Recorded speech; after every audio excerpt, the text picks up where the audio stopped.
welcome everyone to yet another. I don't know how we're still doing this. They don't. Why we're doing the podcast at all? Well, I mean, we like to have fun with it, but I don't know how we get away with it every week. Oh yeah. Well, I mean, because I don't know. You're right. I don't know. That's a good question. I mean, they see us come in here, right, and they just go, oh, apparently they just go, yeah, okay, those guys are just talking to something. We don't know. We know they're not doing a radio show because whatever it is too good to be on the radio. That's why we have this Too Good for Radio podcast. I am Mike. I'm Johnny. And we're going to start with, I'm going to get a little personal with folks, all right? Just to give you a little bit behind the curtain of me. Let me ask you this first. How vivid are your dreams? When you dream? Not very. I remember very few dreams. Really? Yeah. I know I have them. I am the exact opposite, and I will give you an example of not only the vividness of my dreams, but the rabbit holes in which I go down afterwards to try to figure out deeper meaning. No, don't do that. Yeah, which is so dumb. So a couple nights ago, this is just absolutely ridiculous. I have this dream, and in the dream, there is a combination parrot-cockatoo that is in the dream. This particular, not only does it show up... That's a cockapoo, isn't it? It's a parapoo? I don't know. Parapoo? I'm not quite sure. So anyway, not only do I have it, but I remember the color. It was like green and yellow, right? And it had the cockatoo kind of feathers on the top, but it was a parrot. Now, you would think within that dream then, that particular bird could speak. Okay. However, this particular bird, named Garrett, by the way, had a name, would use sign language with its claws to communicate. Sign language parrot. I love this. So Garrett's involved. Somehow I am enamored with Garrett. Yeah. And I decide it's going to be a good gift for somebody. Like, I'm just blown away. So the individual who is in charge of Garrett puts him in like a plastic box type thing, okay? The dream then proceeds for a while. I come back, and all of a sudden, it's like Garrett's plastic box looks like two teenagers had humped in the back seat because it's all just condensation on the clear plastic. Uh-oh. Yeah, Garrett's dead. Oh, man. I believe Garrett's dead. I woke up before actually having to do mouth-to-mouth to Garrett to revive him or whatever. And it couldn't call for help. Right, exactly, because it uses sign language. Which then gets me wondering. So then I wake up and I'm just thrown because I'm like, okay, what the hell is going on in my subconscious where not only do I have a bird, it has a name, it uses sign language rather than talking, and then it perishes. Yeah. No, there's some detail going on there. So I look up what does dead bird mean in a dream. Well, of course you did. Because me being me. Yes. And it's all like ending of relationship or putting something behind you or whatever, a possible new beginning. And so I'm like, okay, maybe, but it's just, I told my wife, she's like, you are just weird. Like, what is going on with you? You ever have those dreams where you wake up and, I don't know, something happened in the dream that makes you feel bad or you're mad at somebody and it kind of lingers, you know, or something sad happened. And that's, it's weird when it goes into your waking life. And I don't know what weirded me out more, the fact that Garrett died, or the fact that my subconscious came up with a bird that could talk, but decides to use sign language with its claws instead. I used to when I was a kid. I remember I would have these just epic multi-chapter dreams, and I would share them. And my daughter now does the same thing. Is first thing in the morning. Oh my God, I had that, and it just goes on in its chapters and sequels. And I woke up and went to the bathroom, came back, and the dream continued. Those are always the most the ones that kind of throw me the most. Where you get up, you wake up from that dream, and to your point, you go back, and it picks up where it left off. Yeah. Those are always the weirdest ones to me. Yeah. So I'm waiting for Garrett to the revenge, where like the little claw pops up from the pet grave, and he sign language to me the middle finger and says, "How dare could you kill me, you son of a bitch?" Stuck me in this Tupperware bowl. Yeah, exactly. So poor Garrett. This is a nightmare story here, if I may share. I found this on Reddit. It's one of those ones where a secret family's involved. Oh, this is always interesting to me. Yeah, the intrigue. Here's the background, the person writes. My parents gifted me a ruby necklace for my wedding. It disappeared shortly after the wedding, and my mom never let me live it down. For years, we accused my brother-in-law of stealing it. My brother-in-law had a gambling problem, and there was a point where we thought he was stealing from the family to pay off his bookies. So brother-in-law's been stuck with this crime, and he's like, hey, I didn't steal any ruby necklace. So they think it's him this whole time. At the beginning of lockdown, my dad asked me to help him get the Wi-Fi connection fixed on his iPad. He was still essential, so he was on campus, but IT was not. While we were driving to his work, he told me to stop accusing my brother-in-law of stealing my necklace. He admitted that it was actually him who stole it from me for his daughter. My sisters, I ask? No, he said, for his other daughter that I don't know about. Wow, this is amazing to me. For a second, I thought he was talking about the baby my mom miscarried when we were young until I remembered the baby was a boy. Right. I sat there and watched as my dad tearfully recounted his secret family. He had a former girlfriend whom he'd accidentally gotten pregnant. He stole my necklace to give it to his secret daughter on her 16th birthday because my mom controlled the family finances and there'd be no way he could provide anything else for her. Oh, that's so messed up. So the parents give her this ruby necklace. Yeah. It goes missing. They blame poor brother-in-law who's got a gambling problem. Dad sits on this secret forever. Lockdown happens. He opens up before she goes to help him with his Wi-Fi connection and dumps on her, yeah, don't blame the brother-in-law. I stole it to give to my secret daughter. And it doesn't sound like he had to tell her. No, he didn't. It wasn't like he was on his deathbed. No. His Wi-Fi was down. And it was the Before lockdown. you fix this, I need to unburden my I gotta soul. get this off my chest. Before you go through all this to get me Wi-Fi on my iPad, let me tell you and ruin your entire life with this story about the secret family. Worst confession ever. Yeah, so he gave the daughter the necklace, the secret daughter, for her 16th birthday, figuring it would mean more to the other girl than it would to me. It's a wedding gift from your parents. Jeez. What do you mean it's going to mean more to this secret daughter? It gets even worse. Okay.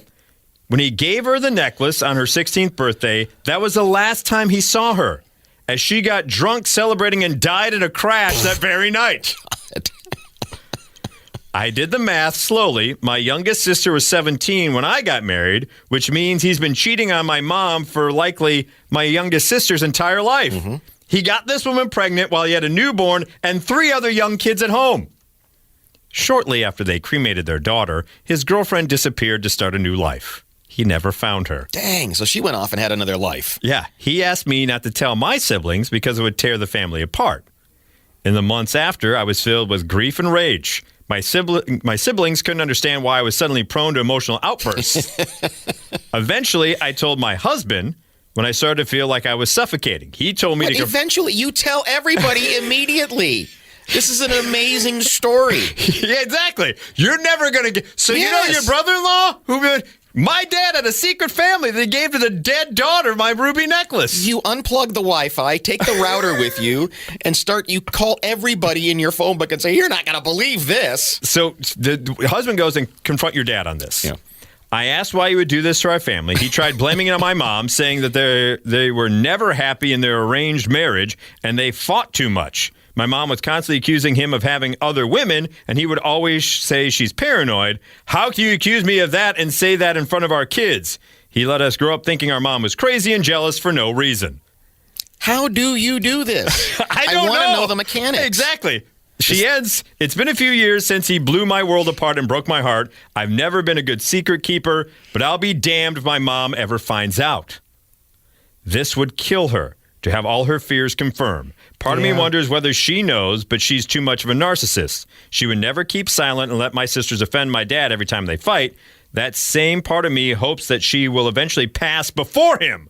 I don't want her to know, but I'm too angry to let him die a saint in my siblings' eyes. That's how I know I'm just as doomed as he is. Holy crap. No, man. I think you tell everybody immediately. Absolutely. Yeah, you just have to burn it it up to the ground. You have to. You have to. And to your point, how are the mechanics? It's hard enough to have a family, right? Right, exactly. Let alone a secret family. That's because I am assuming you're keeping your other family secret from your secret family, right? Yeah, I don't. Yeah, There's some juggling act going on there. Does the secret family know about the real family? I would assume not. They'd have to all be in the dark to make it work. Because if the one knows about the other, one of them can blow your cover. Yeah. Oh my God. You got to do. You got to have like a whole different car. You know, right? Yeah, they can't see you driving around in family one car. And you have to shop at totally different places, of course, because you can't have family one meet family two. See, this always intrigues me to no end, and not that I would ever do it, but every once in a while you hear these stories of people who just get in their car and they just drive off into the desert, and just they change their name and they start a new life and they leave everything behind. And I again could never, would never do it, but you go, man, that's incredible. There are people out there who just say, I'm going to push the reset button. I'm going to drive to Montana and my name is going to be Sam. And this is now my life. Don't you think, at least out of everything, that the daughter needs to get the dad to apologize to the brother-in-law? Sure. Because, that's years of this guy going through some real bad stuff. He has a gambling problem, everything else. His family is blaming him that he's stealing stuff. And he may have stole other things, right? Right. But this is one where he's like, yeah, Dan, I did not steal that. And Dad sits by and lets it happen. And to your point, you wonder what made Dad break. Maybe Yeah. it was not lockdown. A compelling reason there. He wasn't like diagnosed with cancer. He wasn't. Maybe lockdown, and he was thrown at that. But it seems like there's it seems like it was a pretty early part of lockdown. It seems like he could have rode this one out. It seems like he could. But maybe his guilty conscience after how many years of hiding it. Yeah. You're right. What am I saying? His guilty conscience. When you first knock up a woman that's not your wife, that's probably where your guilty conscience should kick in. Dang, that's incredible. That is absolutely ridiculous. But it is topped by our next story here on the Mike and Molson Too Good for Radio podcast. Let me introduce you to James McDougal. This comes to us from across the pond. James McDougal, 37, was a private sperm donator. He would specialize in donating to a number of... Is there such a thing as a public sperm donator? Because I don't think you should be doing that. But to your point, by 2030, we're all going to be in that anyway. Not something you should have a storefront or something. So he would advertise himself on social media. Oh, so he's not so private. No, not so private. But eventually he had a lot of same-sex women couples. Okay. A lot of lesbian couples. Sure. All right. Well, here's what transpired. His identity emerged in May after an almost unprecedented move by a judge in a family court battle to prevent other women from using him as a sperm donor after he demanded access to some of the children. The other part of this whole situation is he never disclosed to his donees that he's got a Fragile X syndrome in his genetic makeup, I should say. Goofed up chromosomes? Yeah, which can lead to low IQ and developmental delay and cannot be cured. Mm-hmm. Just went out there willy-nilly with his willy, not telling anybody about this. So this woman, last week, a 24-year-old mother of two of his children was granted a restraining order by a court after he was found to be harassing her. So now he is... I want to see my dumb kid. Yeah, exactly. McDougal was given a restraining order, yada, yada. McDougal, a volunteer at a film and sci-fi museum, pleaded guilty to using violence for the purpose of securing entry to a property without lawful authority. He understood to have been sentenced in his absence, having not appeared in person at the hearing. And so they go on to how this all kind of transpired. Judge found that McDougal showed fundamental irresponsibility by not being upfront about his condition, which prevented him from being a sperm donor through a regulated clinic. She said identifying him was an unusual step, but added that there was a very specific benefit in him being named in the hope that women will look him up on the internet and see this judgment so that so he never does it again. Right. Now, McDougal described him as a complex person who was diagnosed as having learning difficulties, yada, yada, yada. But the whole thing, this restraining order came from during lockdown. This woman says that he stayed with them for 2 weeks. She explained how he persuaded her to let him stay at her home for 2 weeks during lockdown while she tried to get pregnant for a second time. The mother added, quote, "He had a weird obsession with me and on occasion smacked my backside and tried to initiate sexual contact with me." So the people who wanted to receive the donation let him live in the house? So he had already donated once. Oh, okay. And he wanted to see, lockdown's coming. He's like, hey, can I see my child? They're like, fine. So then it was like, the 2 weeks. So he lived there with 2 weeks. They were trying to get pregnant a second time, and he had worked so well the first time. But then things got really weird. And so basically, the mother continued, he was becoming possessive, and I saw a weird side of him. James became controlling. He tried to make me leave my partner to be with him. He even told his parents he was in a relationship with me, which is all lies. Wow. He wanted to be part of my family, but that was never the arrangement.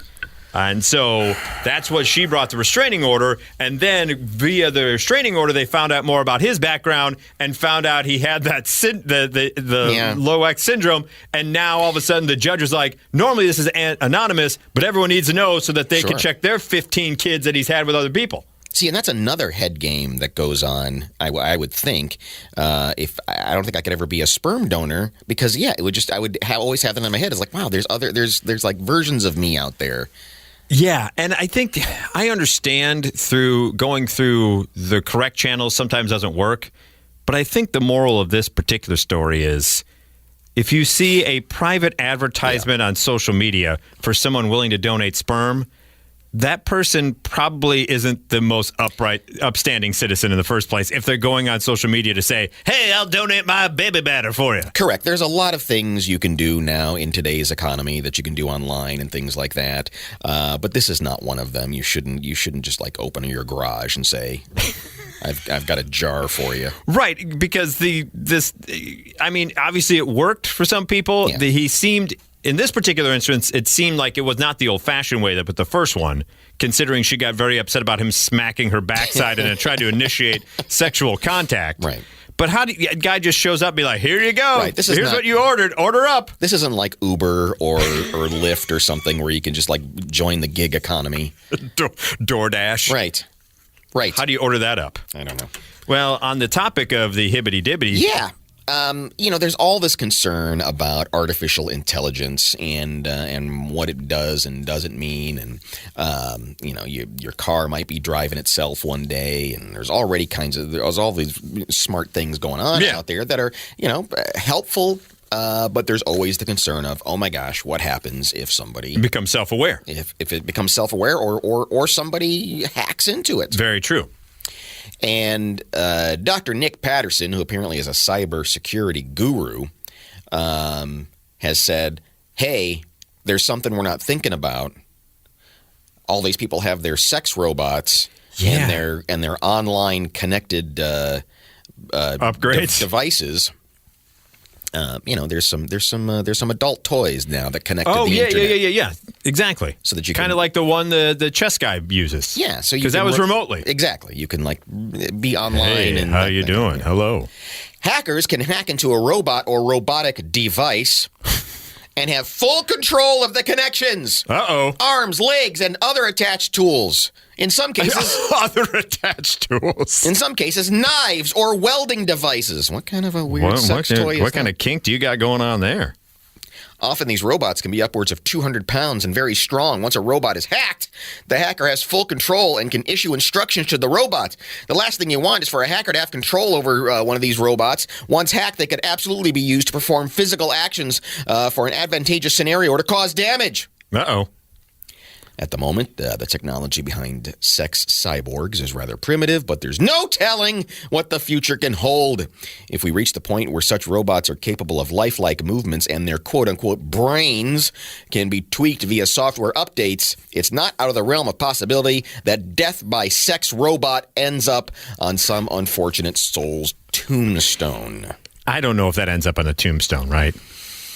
I mean, is that something you would have to disclose even in an obituary?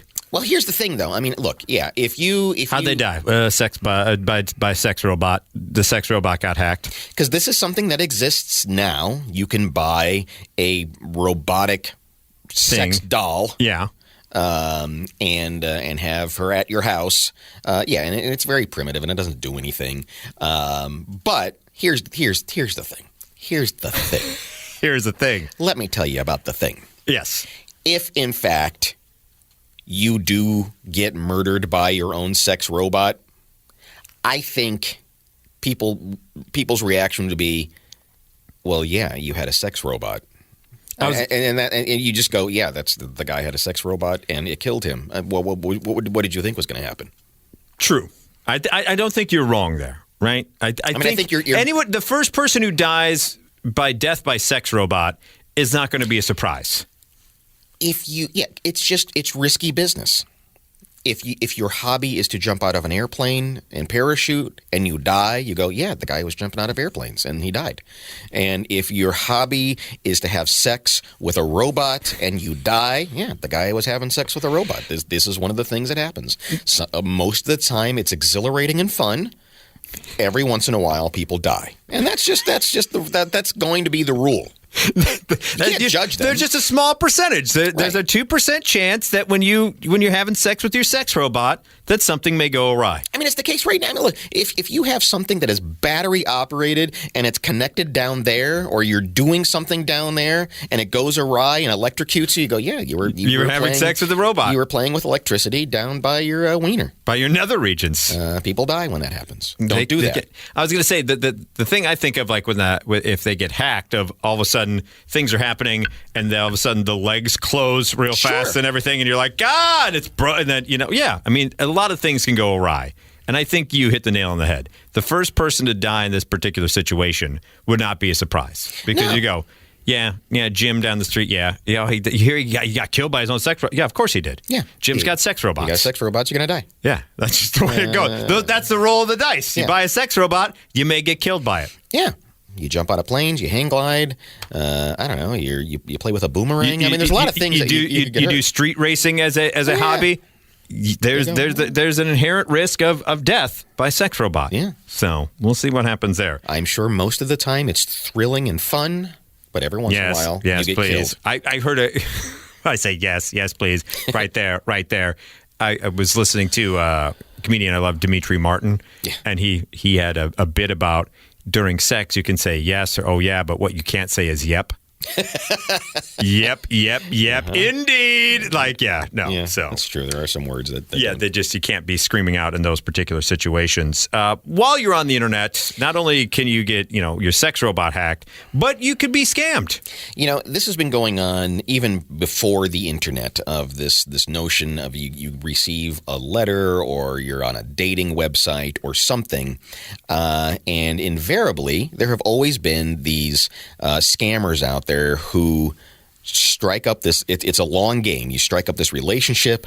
All of a sudden you go, hey, listen, something's going on. I need a little money. Can you send me something? And people are people get scammed on that. Yes. And there are always the people who go, oh, come on, if they're that stupid, they deserve to be scammed. I disagree. I mean, if you take advantage of somebody's naivete, you're a pretty dirty person. Yeah, and not only that, sometimes it's just somebody who wants companionship, right? Yeah, I mean, someone actually reached out and they don't have anybody else, and so they just fall in love and are just happy to be communicating with someone. Sure. And you're right; those people are scum who take advantage of that situation. They are. For years, the Nigerian scam of I'm a prince, I've got all this money, but I can't get it out of my. Just give me access to your bank account, and I'll be able to transfer it, and you can keep the money. That kind of thing. You go, how could you be so stupid? Well, some people just don't. Yeah. They don't know. They don't know.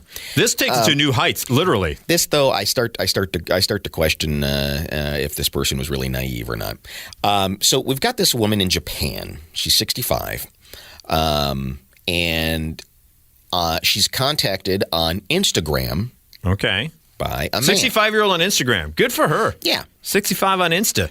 Now, remember, this kind of stuff, social media now is almost 20 years old, right? I mean, when you think about when MySpace began, and so more than that, yeah. Yeah, so it's not. It's been around long enough that we know the game, I think. You would hope so, yes. So 65, not so crazy being on Instagram. So he starts uploading some pictures and is contacting this woman. And it turns out this guy is a cosmonaut on the International Space Station. What? Yes. They got Wi-Fi up there like that? So, sure. I guess.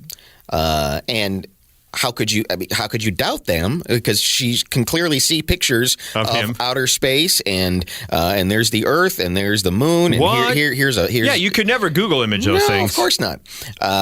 Here's a picture of me in a spacesuit waving at you, doing a selfie. So they fall in love. Okay. They're absolutely enamored with each other. And she's going, I got an astronaut boyfriend, a cosmonaut boyfriend. Right. Check this out. That's you'd brag about this. Yeah. And so they're messaging back and forth, and this thing is, again, it's a long game.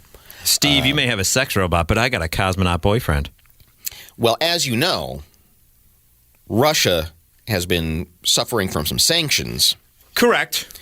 And it comes to be that this guy is now, so writes to his Japanese girlfriend and says, hey, this is bad.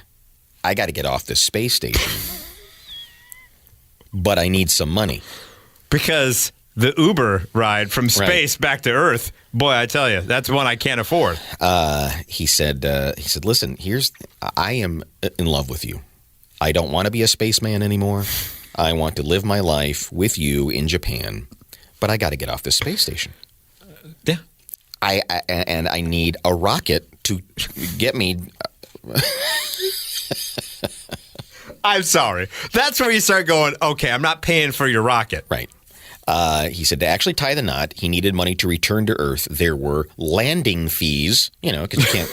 You can fly in, but the landing fees are where they get you. Right. The flying is free. It's that damn landing fee. You can fly around all you want. It's that landing fee that really gets you. And, of course, the cost of a rocket to actually fly. Well, that's part of it, too. Believing this man to be her future fiancé, the woman paid him about 4.4 million yen. What? That's about $30,000. Oh, okay, well, that's not as much as I thought. In 5 installments. But the demands continued. You gotta fuel the rocket. That's true. Thanks for the rocket and the landing fee, but I need a crew besides myself. I can't do everything. Yeah. I need some more freeze-dried ice cream. All those television cameras. Right, I need all that. Involved. Yeah. You can't just do that.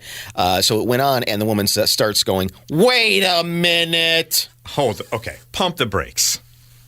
Wouldn't after the first million yen and ding dong's not back yet, or at least moving towards that way, don't you pump the brakes on that one and go, and granted, you said 4.4 million is 30,000 American, but still, at some point, don't you go, hold on, this is a little bit too much. Is this where she finally realizes Well, yeah. So he kept demanding more and more money, and that's finally where she said, oh, okay, hold on just a second. Because he's like, I've got to get the rocket. I got to take it to a car wash and get it cleaned. Yeah, you can't fly a dirty rocket. No. And, so he starts demanding stuff.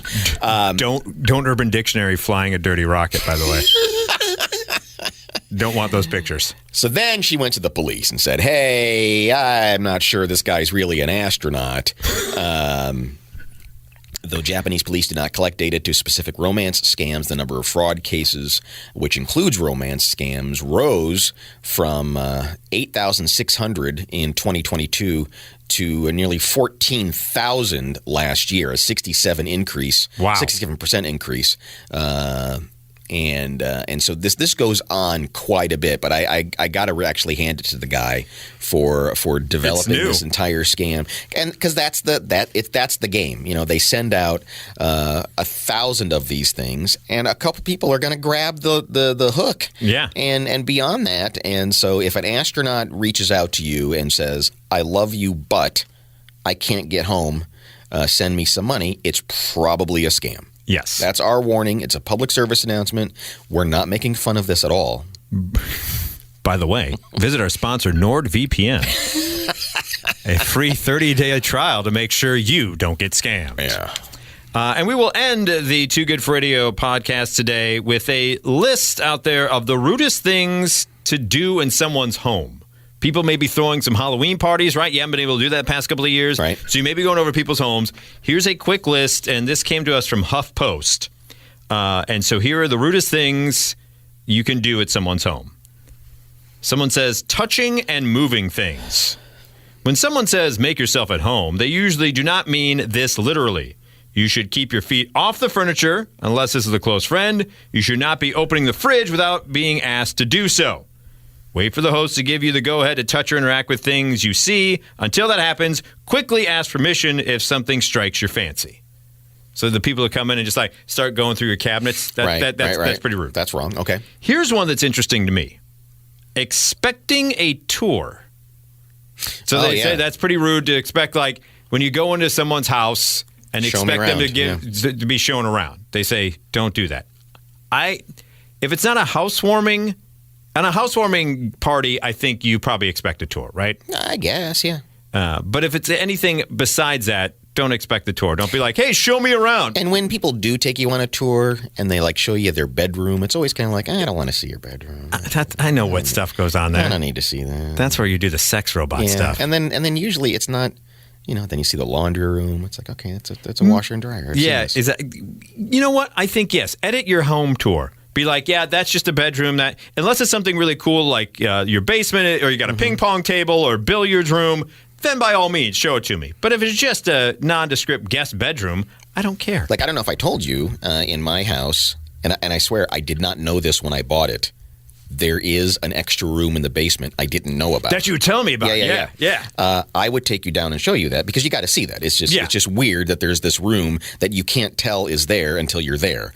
And so that's something you show. That's cool. But you don't. I mean, who cares? I got a bathroom. It looks like a bathroom. Check it out. Look where I dump. Yeah. I mean, no one wants to know about that. Overstaying your welcome is a rude thing to do. I'm guilty of that one over the years. Are you? Well, I can kind of pick it up. I pick up that I need to leave, but I'm usually one of the last people to leave. I see. Is where it's at. Hiding a mess. They say it's very rude to do. Unfortunately, things happen when you're in another person's home. You might accidentally spill red wine on the carpet or knock over a lamp. Don't ignore or try to hide it. If you break something or even just finish the roll of toilet paper, it is best to let your host know as quickly and quietly as possible. Who does this?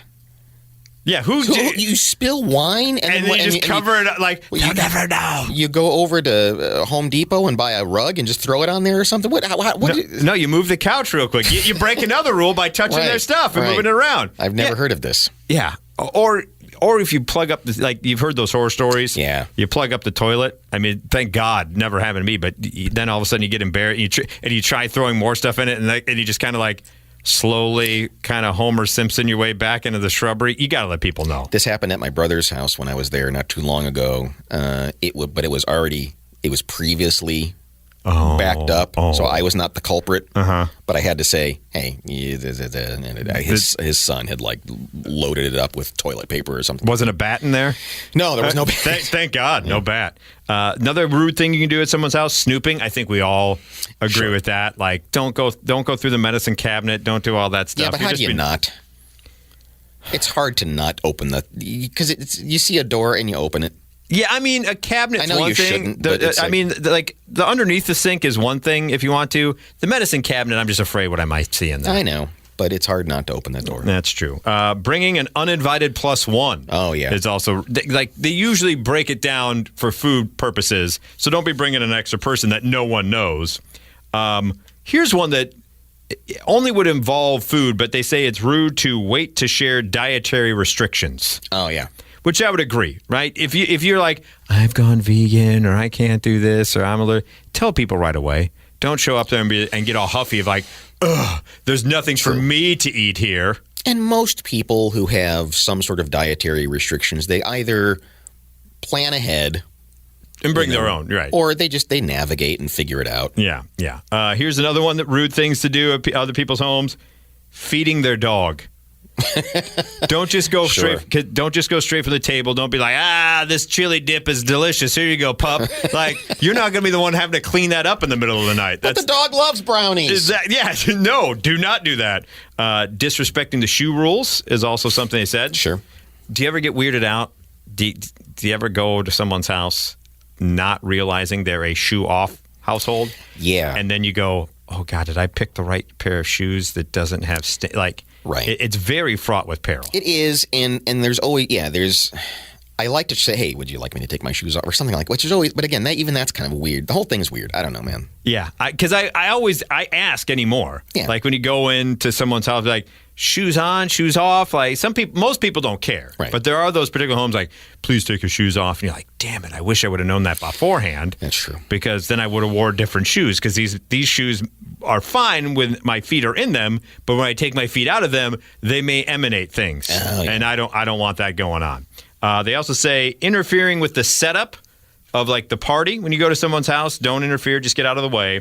And here's the last one is rude things to do at someone else's home, showing up empty-handed.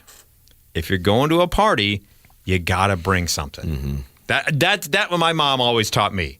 Like even people are just like, no, you don't have to bring anything. A bottle of wine, just something to bring to the table. Don't just show up empty-handed and be like, I'm here to eat all your food and drink your booze. Yeah, and then you show up and it's still got the grocery store tag on the bag and everything. Because obviously you just ran through. I've been guilty of that before. Of course, we've all done it. Where you go, oh damn it, I forgot. Yeah. And then I make then you know what the worst thing is when you forget. You go into a couple's house, right? You forget. And the only point of contact you have is a husband, and you're like, hey, what kind of wine does your wife like? I don't know, red. Well, that doesn't help me. Does she like Merlot, Cabernet? What? Oh, those are different types of wine? Is there anything else to bring that isn't wine? Because I never know. Every time I think I should bring something, it always just ends up being wine or something like that. It all depends on what you're going for. Or Kahlua. That's the other fallback if you're really trying to be fancy. Here's your Kahlua. This is for the after dinner coffee. Yeah. Look at me, I'm continental. I brought Kahlua. But I don't know what else to. I don't know what else. I mean, is it a? Do you bring a cake? I don't know what you bring. You can bring a dessert if it's. I guess. If it's some type of food, like a bag of apples or something, I don't know. I never know what to bring. That's not something like that. Bring some Brussels sprouts. Right. Don't know what you're gonna do with these, but here you go. Here's a box of Raisin Bran. I think flowers. You could probably bring flowers, or some type of centerpiece if you're so inclined. That's something you can bring. Bunch of toilet paper because it ran out the last time while you were there when you blocked up the toilet. A plunger if you blocked up the toilet. What did you bring? I noticed last time I was in there, you didn't have a plunger in your bathroom. I brought this because I got a big one on deck, and I just want to make sure that everything is copacetic. But you're right. Usually wine's a fallback. Yeah. That's a safe bet, is wine. Like a 2-liter. It's always weird just to like show up. Have you ever been to one of those parties where it's one of those things where everyone's bringing booze, but there's always that one jamoke who just brings, I brought mixers. Yeah, you got to bring a mixer. I got orange juice and I got ginger ale. Right. Everyone else is bringing nice stuff like Kahlua or Jameson, and brought the cups. There's that. That's usually the guy who brings the mixer. Right. Hey, I figured we'd have enough already, but anybody think about mixers? I got soda water here. People always forget napkins. I brought napkins. I got napkins and red cups. We're ready to party, right? Jerk. Yeah. Yeah. So those are just some a little bit of a list. Low rent chips. Yes, just buy. I understand that maybe in your day-to-day life, the store brand is fine. Yeah. But when you're coming to a party, not everyone enjoys that. You better have a brand name. And I understand Aldi has good cheeses. I get that. Don't care. Bring me a name brand. Don't bring Fruitos instead of Fritos. Dr. Schlepper. Don't bring Mr. Pibb. What's wrong with Mr. Pibb? I mean, he's okay, but he's not a doctor. You want to make a good first impression. If I come to you and I say, I can introduce you to one of two people, Mr. Pibb or Dr. Pepper. I think Mr. Pibb is an acceptable. Mr. Pibb's okay? Mr. Pibb, the Shop and Save Pibb is not okay. But Mr. Pibb. Fago Pibb is also not acceptable. Don't bring Steve Pibb. But Mr. Pibb is fine. Mr. Pibb's fine. Steve Pibb's fine. Because you know what Steve Pibb has? Steve Pibb has a sex robot. And I don't want Steve Pibb and his weird sex robots touching my stuff. And dying in my house. Yeah, exactly. Wow. This has been fun. Always enjoy it. Has it? I haven't had fun today. Not today? No, today. Not today. Hopefully you had fun. Stupid podcast. With the Mike and Molson Too Good for Radio. Molson? Mike and Molson Too Good for Radio. Just end it right here. Done. Go to your next podcast.